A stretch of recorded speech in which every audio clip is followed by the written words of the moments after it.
என்ன துபாய்க்கு அனுப்பிச்சு வச்சா மட்டும் போதும். எங்க ஆத்தா, என் பொண்டாட்டி, என் பிள்ளைகளை எல்லாம் நான் தான் காப்பாத்தணும். அதான். உங்களுக்கு முன்னாடி பணம் கட்ட நிறைய பேர் வெயிட்டிங்ல இருக்காங்க. பாத்தீங்கல்ல வெளியே கூட்டத்தை. அனுப்புவேன், நிச்சயமா எல்லாரையும் அனுப்புவேன்.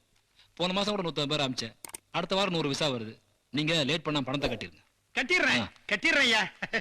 100 விசா வருதுன்றீங்க, அதுல நான் ஒருத்தன் இருப்பேன்ல. இது என்ன இது, பணத்தை கட்ட சொன்னா பேண்ட் அவுக்குறீங்க? இல்ல ஒண்ணுமில்லையா, எங்க ஆத்தா பட்டணத்து பக்கம் போற எத்துவாலி பயிலுவ நிறைய இருப்பானுவ, கொஞ்சம் அசந்தம் பிக் பாக்கெட் அடிச்சு போடுவானுன்ட்டு இடுப்புல இதை கட்டி விட்டுச்சு. பத்திரமா கூட கூட சேர்க்கணும் பாருங்க. இதுக்காக ராத்திரி பூரா பஸ்ல நான் தூங்காம உட்காந்துக்கிட்டேன். என்னைக்கு சார் இதெல்லாம் நான் எண்ணி முடிக்கிறது? இது தப்பா நினைச்சுக்க கூடாது நீங்க.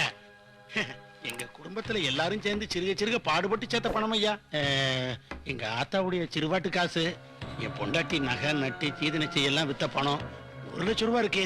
கிராமம் இல்ல, அதான் மொத்தமா கிடைக்காதுன்னுட்டு அப்படியே சேர்ந்ததை கொண்டு வந்துட்டேன்.